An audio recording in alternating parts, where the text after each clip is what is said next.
Salut les amis, welcome on this platform. Je suis le plus noir de la terre, je suis fier d'être africain. C'est la beauté extraordinaire, la terre, c'est nous, c'est l'Afrique. Mais seulement le fait que nous souffrons depuis longtemps ne peut pas me laisser indifférent parce que là, je ressens ça dans ma chair. Donc, je ne peux pas ressentir et qu'on a les capacités à dénoncer, à pousser les autres à mettre un terme à ces massacres qui se passent partout en Afrique et on laisse là, on reste les bras croisés. Non.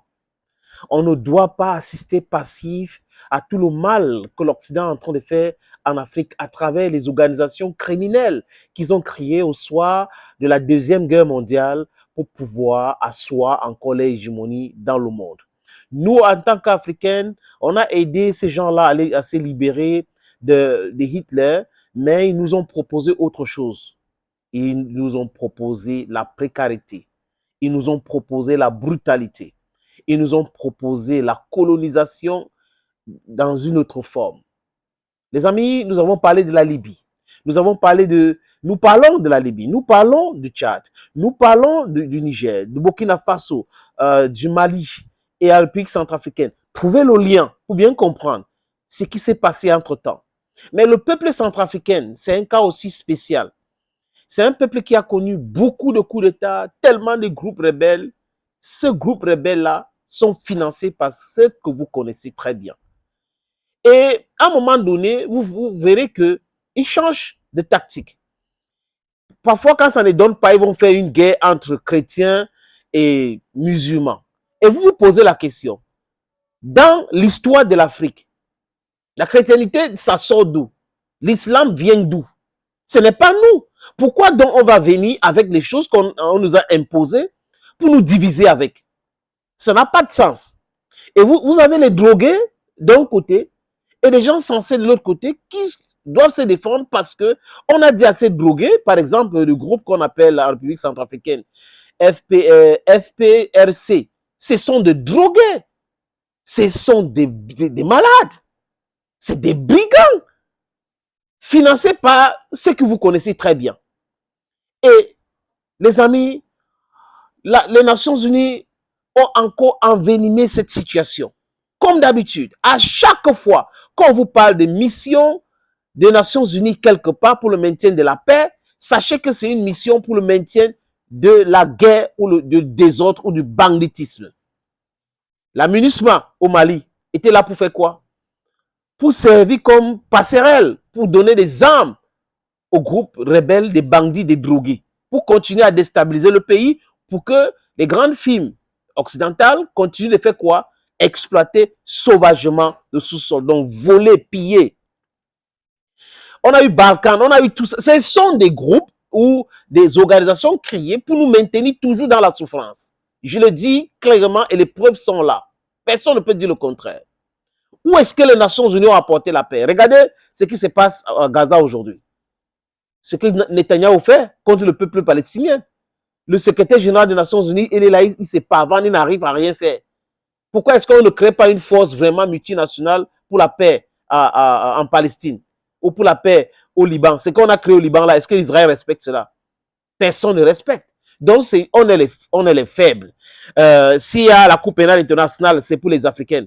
S'il y a le Fonds monétaire international qui nous impose tout, c'est pour les Africains. On a la Banque mondiale qui nous vole, qui nous impose tout, avec des taux d'intérêt vraiment criminels. C'est toujours pour les Africains. On a mission pour la paix, c'est toujours pour l'Afrique. Regardez le Congo. Hein? La MINUSCO au Congo a fait quoi? Rien du tout. J'ai dit absolument rien du tout. Donc la MINUSCO doit dégager en République centrafricaine. Les différents contingents là, qui travaillent pour maintenir la République centrafricaine dans la souffrance, dans la galère. Vous savez, ils organisent les attaques contre les convois pour pouvoir donner les armes à leurs amis rebelles, à leurs amis drogués. Vous avez en République centrafricaine un groupe de bandits qu'on appelle l'UPC. Vous avez en République centrafricaine un groupe de brigands qu'on appelle FPRC. Tout ce groupe-là, on peut les stopper. Du côté du Tchad, on les attaque, on attaque du côté de Centrafrique et on l'arrête. Qui les donne les armes? Qui les protège? Voilà des bonnes questions qu'il faut se poser, les amis. Il y a un mec là qui s'appelle Issa. Issa, ce sont ces Africains-là qu'on trompe avec l'argent, c'est-à-dire qu'avec des promesses aussi fallacieuses, et qui se mettent à travailler avec ces gens-là. Et ça a été un agent de liaison entre la MINUSMA et les différents groupes des brigands, où on appelle abusivement rebelles. Même rebelles, c'est la même chose, c'est des brigands. Et Hissène Issa, aujourd'hui, est en tôle. Il a été arrêté en prison à Bangui. Il a donc décidé de vider son sac. Hissène Issa dit quoi, les amis? Il dit clairement qu'il a assisté à une réunion entre la MINUSCA et le groupe qu'on appelle FPRC. Il a assisté. Donc, il connaît de quoi il parle.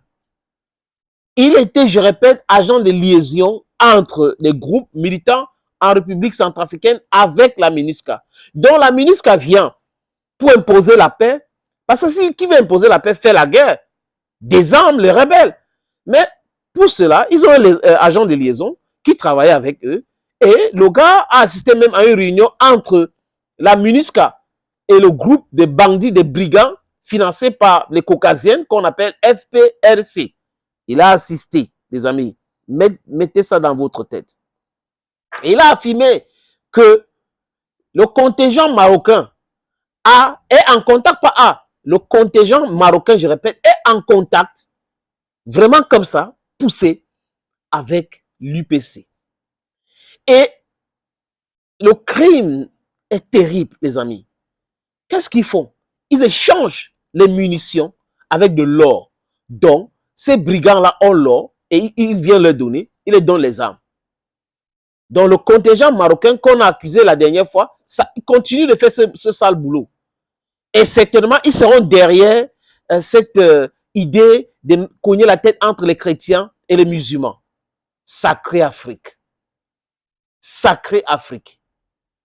La mission multinationale des Nations Unies pour la paix en République centrafricaine a vraiment, le visage est connu aujourd'hui par le monde entier. Tout le monde connaît le visage de cette mission. Cette mission est là pour aider à détruire la République centrafricaine.